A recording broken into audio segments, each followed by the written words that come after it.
We're going to have the speakers in stereo, so you're going to have both of us here. But it's a real pleasure to be here today with the Rotary Club.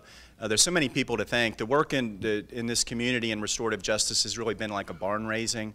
A lot of people have really done a lot of volunteer work to get it to where it is today. We need to acknowledge Cynthia Napak and Leadership Louisville. There's been several Leadership Louisville groups that have been assistant with it, and they really provide a platform to allow us to get the word out to the community that this is something worth doing. But restorative justice, our mission is to transform communities by ending crime. The first question is, how does a civil lawyer like me get involved in the criminal justice system? And I can tell you that in 2007, when I was bar president, I had an opportunity to go to a conference on lawyers as peacemakers, which some will say is an oxymoron, but others will say it's not. And it was there that I first learned about restorative justice. I'd been practicing law for 17 years and never heard one word about it, and I was so impressed with creating the conditions where healing can take place and accountability can take place. I was so impressed with it that I thought we need to help bring this back to the community. And at the same time, Judge Bizik had just been to a conference in Oaxaca, Mexico, where she learned about it, and we've kind of been partners in crime ever since. A simple definition of restorative justice: when we wrong someone, we have an obligation to acknowledge the wrong and try to make it right. The thing about restorative justice is that it's victim-centered. In our process that you'll hear about later, it doesn't go forward unless the victim says yes to it. We're very careful that we're not going to re-victimize the victims that have been involved in the process. Accountability is key. What we've seen from the cases is that the young people involved with it, when they agree to an accountability, it's typically more than what the judges would impose. But the difference is that the person's had an opportunity to own it and move through their wrongdoing and let go of it and put it behind them. We've had several people say that this is mom's justice. This is how my mom treated me when I did wrong. I had to go down to the shopkeeper and apologize and make it right. And that's one of the things that's very attractive about this to me, is it's very simple. It's a very, very simple concept that's been lost to our system, and we're trying to work to bring it back. So who is impacted by crime? Restorative justice tries to work with every aspect that's been impacted by crime, because when there's a crime, it doesn't just involve the victim and the perpetrator, it also involves the community. So restorative justice is a more holistic approach to justice issues. In your tables, we have kind of a sheet that lays out the traditional justice system versus the restorative justice system. And we like to tell people that it's complementary, because we're not replacing the existing system. This is just another tool in the toolbox for people who are dealing with justice issues. But the key restorative questions are: what harm has been done, what needs to be done to repair the harm, and who is responsible for repairing the harm. The key shift here is that if under restorative justice, if I do something wrong, I have an obligation to make it right. Under our current justice system, if you do something wrong, it's the state's obligation to determine fault and punish you for it. So restorative justice is really about creating obligations and responsibility for those who are responsible for the wrongdoing. So I'll turn it over to Judge Bizik. I'm going to change gears just a little bit. My name is Judge Angela Bissig. Nice to be here with the Rotary Club. I've spent many days in my car listening to Rotary Club speakers on National Public Radio, and I'm impressed with this group and the breadth of subjects that you cover. I don't know that I'll be as interesting as bourbon at your next meeting, but I'm going to try. Tom has the slide here for me. How does a former prosecutor get involved with this work? You know, as a judge, and I've been a judge for 12 years, with all due respect to my esteemed colleague who is on the Compassionate Louisville Committee, when I go out and I'm about the community, I have never once had anyone walk up to me who recognizes me as a judge and said, "Judge, get out there and show some compassion, will you?" I've never had anybody come up to me and say, "Judge, what are those offenders in your courtroom learning when they come in and come before you?" But I have had, just last Thursday, I was in our local Kroger in the frozen food aisles picking out my turkey for Thanksgiving, and a man came up, walked by me, looked at my face, and said, "Lock 'em up, Judge, lock 'em up." And the reason I'm saying that is because I spent from my early years in law practice, we're with some of you in this room, we're in civil practice, but then I spent from 1995 to about 2002 as a prosecutor. And I prosecuted people who were guilty of domestic violence and sexual assaults. And I did trainings around the country on domestic violence. And I'm about holding people accountable. No one in this room wants to see people who violate our laws, who hurt others, who would rob or steal from our businesses. No one wants to see them walk away and not be held accountable. And as someone who works in this community, the vibe I get and the vibe I have is we want people who would hurt us, who would do damages to things we worked hard for in our family. We want them dealt with and we want them held accountable. So how a prosecutor gets full circle to restorative justice, as Bill Schneider said when he introduced me, back in about 2006, I was working with the humanitarian arm of our federal government called USAID with a group in Mexico rewriting their rules of procedure, which is a whole nother interesting story. But I found myself in the middle of an international restorative justice conference. And I heard speakers from around the world that were using restorative justice. And specifically, if I can move a little bit forward, I heard a man named Alan McRae who was from New Zealand. And as Rotarians sitting here in the Galt House in Louisville, Kentucky, I know you would ask me, why are you talking about New Zealand? That's way over there by Australia, halfway around the world. New Zealand has about the same population of the state of Kentucky. The state of Kentucky has about 4.3 million people. The entire country of New Zealand has about 4.4 million people. There's an indigenous population that's a population of color in New Zealand called the Maori people, and they are disproportionately confined and disproportionately charged with crime, similar to our African American community here. I heard Alan McRae talk, and in New Zealand, back in 1989, they implemented through their legislature a program where all juveniles charged with any kind of crime, save murder, were sent through a restorative process. And I'm going to get more nuts and bolts with you about what that restorative process is. But when they did that, within 5 years, and this is what I heard as a sitting judge, within 5 years, they reduced their juvenile offense rates by a full 2/3. They were able to take the number of juvenile cases that they heard in a given year from 12,000 cases down to 3,000 cases. And then finally, they had 80% fewer cases. Alan McRae was saying they had days they didn't have to hold juvenile court in their courthouse any longer because the crime rate was going down. This was in 5 years of implementing it system-wide in their justice system. My jaw was on the floor when I heard that because I'm tough on crime. I want people to be held accountable. And Mike O'Connell, who's our county attorney, who's worked lockstep since the beginning, would say the same thing. But to me, the best way to be tough on crime is to stop it from happening, to stop those that would offend and violate our laws from wanting to do it again. So I came back and we had a group here in Louisville, including our county attorney, Mike O'Connell, including Steve Mershon, who's here at the table, and Libby Mills, people from our public defenders, our prosecutors, our school system, people from our court-designated workers office, people from all aspects, our police department. We got together and we met and we said, how can we start a pilot that introduces these principles in our court? So I'm just going to tell you basically what we do, and then Tom is going to give you some more specific examples.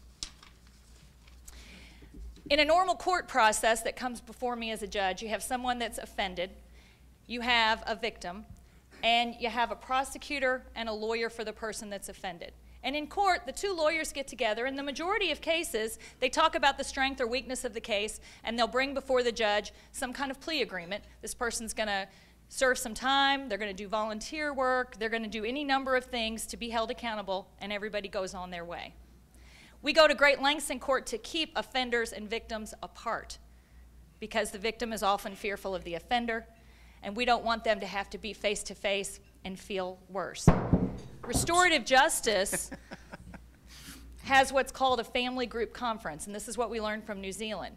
And the juvenile that offends, that breaks the law in whatever way, and his social circle, his parents, his grandparents, his foster parents, and the victim in whatever way they're comfortable with their social circle, come together in the same room, along with the police officer, along with, if possible, members of the community who would be affected in the area where it happens. And the police officer is able to give a recitation of what happened in the crime, and most importantly, that victim is able to say, I haven't been able to sleep at night since you robbed me. And my son, who was with me that day, has been in counseling. And it's forever changed how I look and how I feel.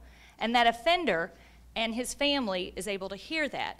And out of this conference comes an agreement that I, as the judge, will then be the arbiter of. And that agreement is what they're going to do to fix the wrong that has occurred. It's not instead of our current criminal justice system. We look at it as another arrow in our quiver. But what we do now is offer it voluntarily. We're going to talk a little bit about studying it in the future, and if it works, if we can get that kind of result, then in my mind, it's something as a community that we should embrace and try. And I'm going to pass it on to Tom to give us some specific examples. It's easier to understand these cases by examples. And one of the very first cases we had was a grandma named Maria Stewart, and she's since passed, but she's kind of like the Rosa Parks for us, because we were brand new at this and getting started. And she had been in a store, and she'd had her purse stolen by a young man who worked at a restaurant. And the young man apparently had gone out. He alleges that he went out to try to find her, and when he didn't find her, he looked in the purse and decided to keep the money in the purse. And so the conference was held, and the young man shows up with his mother, and Maria's there with her son. She's got like 50 kids and grandkids, and I guess the mother, when she walked in, started to cry because she did, the kid was just stealing a purse. He was just wanting money.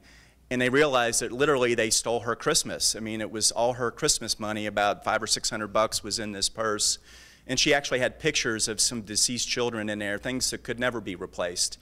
And so the mother started to cry, and that helps us make the point that there's family shame associated with crime. When you have a young person that is engaged in crime, there's shame associated with your family and difficulties associated with it. But the long and short of this particular case was the young man agreed to I think 80 or 90 hours of community service, which would be more than what most judges would impose. But the co-facilitator of the case, and this was facilitated out in the community, knew a little bit about his story and asked him about his dad. Apparently the young man's dad had been killed when he was younger, and he said, would you like to get connected with a mentor program? And it just so happens that the young man was interested in getting connected with Reverend Porter in the West End, and he got connected in this mentorship program. So a lot of what the work we do with these cases is we've got the harm, we've got the people who are in need, and we try to bring the help to the need, connect the community to these particular cases. So in this particular case, Ms. Stewart wanted to have a closing conference after the young man completed it, and I had the opportunity to be present for the closing conference, and it was really a lovely thing to see, because she told him, she goes, I'm glad to see that you did what you needed to do, and she says, you've got another grandmother now. I mean, I was crying like a baby, because she had a very big heart about it. It included accountability. The young man had the opportunity to do right. His parents were so proud of him for doing what he did and for him accomplishing it, and it built community instead of destroying community. And the system doesn't intend it, but the system often destroys community instead of building community. The second case I like to speak about, and why I say this is a very business-oriented model, is a gentleman named Keith Bush. In the West End, he owns a business that multitasks, and you can get your car washed and you can buy barbecue at the same spot. It's a grub and scrub. And the barbecue is fabulous, let me tell you. Well, he had his property vandalized for about $1,500 of damage by a young man who lived in the neighborhood. They went to the conference, he and his wife, and he wanted the young man to see the direction he was headed. And the agreement was that he would work in a homeless shelter, so it was like 80 or 90 hours of community service in a homeless shelter. And again, if anybody says this is soft on crime, we tell people the kids agree to do more than what judges would impose upon them. But he wanted him to see the problem, he wanted him to own the aspect of damage in his business. So the agreement was that he would get a job and he would put $50 a month aside towards the damage that is caused. But he had one very lovely condition to that, and that was that if he did this and put the money aside, the kid could use it for his college account. Just beautiful, right? I mean, it's really, with all due respect to all my lawyer brethren, I say that's why we need to get the business people involved with this, because this was really the business of the wisdom of a businessman. He knew that the young man lived in his neighborhood. He wanted him to be accountable to it, but he also didn't want to be perceived as an ogre and being alienated with his friends in the community. And so, but he did short the sale. He said, if you don't go to college, the money comes back to me. But you know, so he. But these are two fabulous examples of how this can work. And if you compare that to the alternative, which is they basically meet an authority figure who had nothing to do with the wrongdoing, they get punished or not punished, and they don't connect the dots between their power to harm people and their power to make things right, their ability to correct wrongs that they undertake. So we'll turn it over to Judge Bissig. And while we're on, I guess, is this on? Okay. Yeah, okay. The business aspect of why this makes sense. Libby Mills, who's our executive director, had us pull some numbers together so we could look at cost. As you all know, the figure thrown out normally to incarcerate an adult in our system costs all of us, our taxpayer money, about $24,000 a year. Tori Murden McClure, who's been very supportive of this effort, looked at us and said, I can give somebody a college education for that amount. To incarcerate a juvenile, as you'll see up here on your screen, costs about $42,542 a year. That's money we're spending to keep people away from us that have violated our laws. We went through and looked at the time you spend to pay a judge, the time you spend to pay the support staff in court, the time we spend on handling a case in the traditional system, and what we can spend when we refer it to restorative justice and have a facilitator. At this point, they're all volunteers. We are trying to get moving with this, so at some point we can pay our facilitators because they certainly are valuable, but we have all volunteers. But we made a separate budget for what it would cost to handle a case using restorative justice. And you'll see there's such a significant cost savings, not even accounting back to the idea that we're hoping this young person will have a much lower recidivism rate, the rate of recommitting crime, than someone who doesn't go through the restorative justice system. Something that's really important to me, I don't get to hear, even though I'm a judge and I'm in court every day handling a number of cases, I generally don't get to hear from people who are crime victims whether or not they feel made whole or they feel that justice was done. And we have done research from the individuals who have participated in the restorative method pilot project through juvenile court, and 80 to 90% are satisfied with outcomes. And I will tell you just anecdotally that I don't believe that number would be that high if you asked victims who come through court. It's not that we don't care about victims, but when we come to court, they have their say with the prosecutor, but there's none of the exchange and the dialogue that Tom was talking about that makes those lights come on to help somebody understand not only is the victim, from what we hear victims say, fearful because of what happened, but they may be in a room with a defendant who's also a fearful person or also comes from a background. And what I always say, when you demystify that, then the boogeyman leaves the room, and we're all human beings. And it doesn't mean that the human being who's done wrong doesn't need to be made accountable, but he may have a lot better understanding about how he's harmed someone else. As I said, I'm not really interested, and when I first heard the word restorative justice, it sounded to me like we were going to stand in a room and hold hands and sing Kumbaya and make crime go away. And I've been in it too long to believe that that's realistic. But I have seen heartfelt examples where I think this process can make a true difference. But we don't want to just guess. So part of the plan when we started this pilot, and we have now, Libby, you can give a better number, but I know we've had 200 cases now under our belt that we've handled. We want to study. We want to look at the cases that we've handled using family group conferencing and the restorative principles. And we want to look at cases, just random similar types of crimes we've handled on our regular court dockets and look to see. So Spalding University, and as I mentioned earlier, I have to give a shout out to Tori Murden McClure because I think she was in a Leadership Louisville class and heard about this initiative and came forward and said that she is interested, is going to spearhead that study for us. So we're hopeful to be able to come back with some data about how we're doing. And then finally, and I'm going to turn it back to Tom for the remainder of the comments, part of what we're doing in restorative justice is not just the family group conference model that I talked about.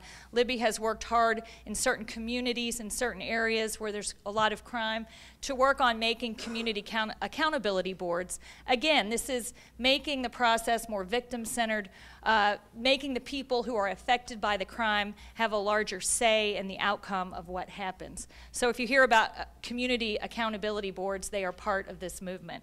I'm going to end my comments with a quote and then turn it over to Tom for the remainder. This quote that I read, it's by Gandhi, but it says, "There is no single moral offense which does not, directly or indirectly, affect many others besides the actual offender.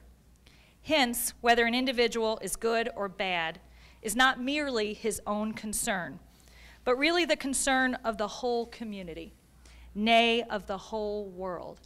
And I think restorative justice as a response to crime is bringing more of the community in on a solution, and simultaneously bringing that offender, instead of being someone we're paying $24,000 a year to keep from us, is trying to make things happen in their heads so they can be brought back with us and be contributing and be taxpayer and be supporting their children. So that's the goal, and that's why we all believe wholeheartedly that this is worthy of our attention as a community. And I'll turn it back to Tom. Thank you, Angela. Another recent case that we had, a woman in the West End had just moved in, and some young men were throwing rocks through windows, probably things some of us may have done when we were younger. And she showed up to the conference, and part of the process is that the offender has to be prepared for the conference, because we're not going to re-victimize the victim. So they have to be prepared to take responsibility for their action. So the woman came into the conference, and she sat down and she said, "Now, which one of you did it?" And he did the brave thing and raised his hand and said, "I did it." And she said, "Well, normally my granddaughter sleeps on the couch underneath that window where you threw the rock. And had she been there on that particular day, we wouldn't be here because it would have been that much more serious." And so that helps for him realize that these little things that he does that seem like nothing could have big consequences. But the really beautiful act she did was she took the rock and she polished it and she put a piece of felt on it and she slid it over to him and she said, "Now next time you're going to do something stupid, I want you to look at that rock and think of my granddaughter." So you're like, I mean, to me, that is just the wisdom and creativity of bringing the people together who are involved in the process. And she voluntarily submitted to the process. We don't force anybody to submit to this process, but for her now, this young man is not demonized, and the story was that he came back and raked leaves and paid for the damage and did a little extra for her. Because I think my read is probably a lot of us in this room had good parents that told us no and when to stop. And a lot of people in our community don't have that kind of adult supervision around them. And what we learned from New Zealand was that a lot of these young people who were in these processes never had a group of adults working with them to help them own their wrongdoing and make things right. And it kind of launched them on a virtuous cycle instead of the vicious cycle that we often see in the criminal system.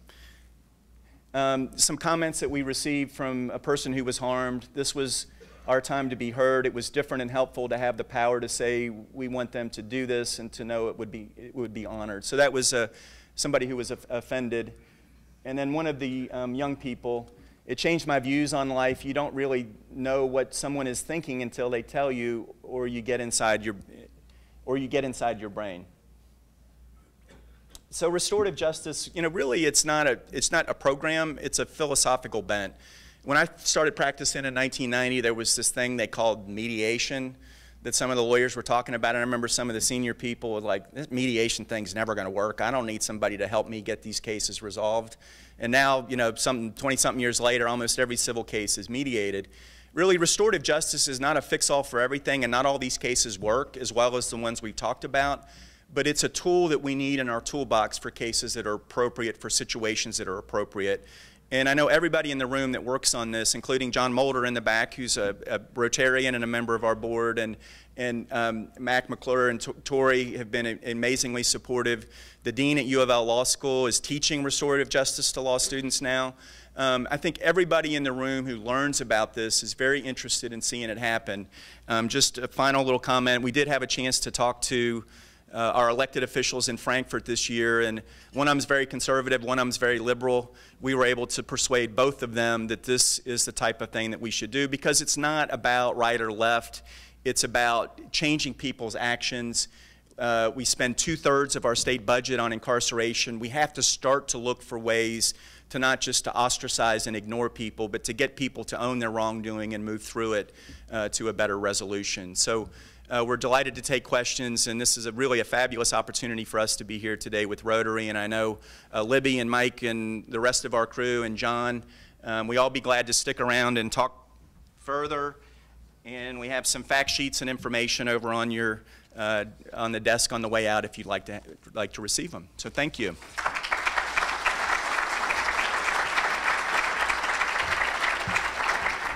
Question? Thank you. Very interesting information. Can you comment on the differences in your intake process between the New Zealand program you learned about and what we're doing here in Louisville, and any implications that might have for the type of results, whether those will mirror what was experienced in New Zealand? Do you want to take that? Yeah. In New Zealand, the major difference that we have with what we're doing and what they did is it would be as if through our state legislature we legislated that every juvenile court case that came through our juvenile courts in the state of Kentucky were first going to be handled through the family group conferencing process that I described. And obviously it's more complicated than I had time to describe here. But every case is handled that way, except the most serious, the murder charges. Every case is handled that way first. The traditional justice system still exists. In the intake, the way we're doing it now, someone from Mike O'Connell's office, a prosecutor that heads up juvenile court, reviews all the complaints that come in against juveniles, whether it's police generated or citizen generated or school generated. Someone from his office reviews those complaints. And at that point in the process, they can look at one and refer it to our restorative pilot project. Then someone from Libby's operation is going to contact them, explain it, and see if we can get them to participate. But it's all voluntary. It's all just a few cases we're picking. Mike's office is not picking the most serious of cases because we want a level of community comfort before we would handle things that are more serious. So the big difference between what I described was going on in New Zealand and what we have going on here is we have a very small, limited pilot project, whereas they have all juvenile cases at this point being handled with that method, if that answers your question. Thank you. And yeah, Michael Connell mentioned that, you know, part of it is to get the kids out of the institutional mindset. So the New Zealand process is about fitting the processes to the people. So we do our conferences out in the community. We do them at community centers. We don't have the kids in orange jumpsuits and coming down to the place that's going to lead them the wrong direction or give them the wrong self-image. So the facilitators are from the community. They're lawyers and volunteers. And if any of you would like to be trained as a facilitator, we'd get you on the list. So question back here. Bisick, thank you both for the wonderful work you do as community citizens in this and so many other things. I was wondering, does the fact that a crime may be gang-related pose a huge barrier to using restorative justice, and have you been able to make any inroads there? you want to do that? Or you want We're not doing gang-related cases at this point, but I can mention that in New Zealand, they found that they were able to not only just do family group conferences, but do larger community conferences. And anecdotally, there was a lot of stories where they got the kids that were outside of the gang to turn their backs on the gang leaders and really turn gang work. But we're not doing that serious of level of case at this point. But, you know, our parent down in New Zealand has had some success with that. And, you know, if we grow and get some legs and get some more facilitators, you know, and everyone appropriately agrees, we'll weigh into these more difficult kinds of situations. But in the gang types of crimes, when I see youth involved, especially youth and then adults as well, but when you see youth involved in gangs, those gangs are so often surrogate families. Mm-hmm. Those young individuals, you know, if you get in trouble and your car breaks down somewhere or you have something happen, most of us will call our husband, our wife, our son, our daughter, our mother, our father. When you see youth coming through courts that are wedded to those gangs, that has become their support group. And so the whole restorative process and finding out that there is no father figure, as Tom described in one of our cases, I think it's something that could work well in that gang, you know, with the factors that are there. It's just that those cases are frightening, and we want the community to feel safe. So the idea is we're doing certain types of cases now. We want to study it, as we talked about through Spalding, get some data on, is this working, and then move to the more serious level crimes. Thank you. Thank you also for the good work on this. It sounds exciting. I'm Charlie Mattingly, and I've been involved a little bit with the Peace Education Program, which strikes me as a very similar approach and philosophy. And I'm just curious whether you all have done any working together, where you see synergies there. But it sounds like very good work, and I thought I'd ask you specifically about whether you've done anything with the We've worked with Peace Ed from the very beginning of our work, and we're not partners with them, but we're very complementary. And I'll give a plug. They actually have a fundraiser tonight at Just Creations for Peace Ed. So if anybody wants to go out and buy some stuff from 6 to 8, since I'm allowed to plug other organizations. So yeah. Any other questions? All right. One last question. Okay.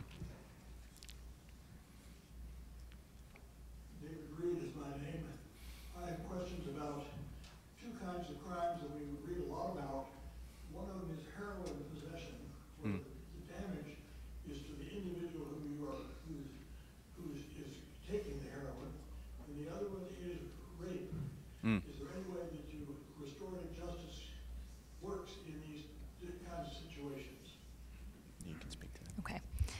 Those are both very different. Let me start with the heroin. Obviously, I just took all of our grand jury presentations for the month last month.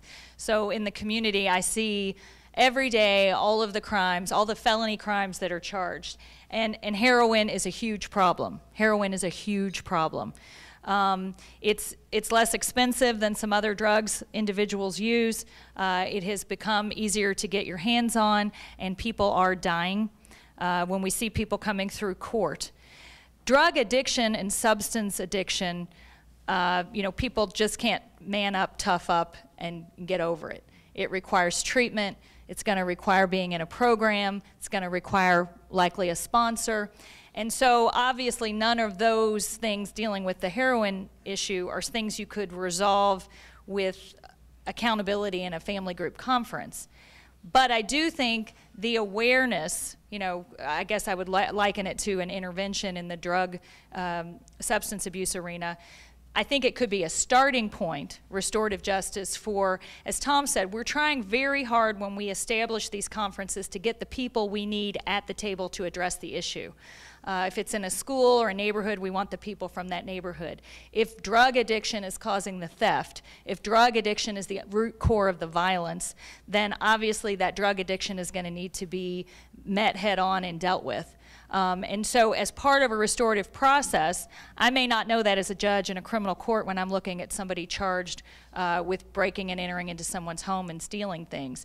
In a restorative process, I think the odds are greater that all of those details would come out and then we could address them fully. So I think there is an opportunity. In sexual assault crimes, switching to the rape, and obviously in domestic related crimes, the whole crime victim and offender shifts, because instead of some stranger doing something to some reason, you have two people who are already in a relationship. They may be in love, they may care about each other, they may be colleagues on a college campus, so that becomes different. But even in sexual offenses, and again, being careful, in those conferences it doesn't always have to be the victim there face to face. There are cases in New Zealand where they wrote a written statement about how the crime affected them, or they were able to do a video, or they may have a surrogate, they may have a family member come. But I certainly think even in the kinds of crimes you're talking about that are sexual in nature or domestic in nature, we want offenders to stop. And we want offenders to have an understanding of how what they're doing, their power and control issues and other things that come into that are affecting others. And I still believe restorative practices can be successfully used. You just have to be sensitive to the differences in those cases than other kinds of cases. Yeah, and just New Zealand does use conferences for rape cases. We don't in our system because it's a very sensitive area and we want to get our legs before we try to move into those areas. Yeah.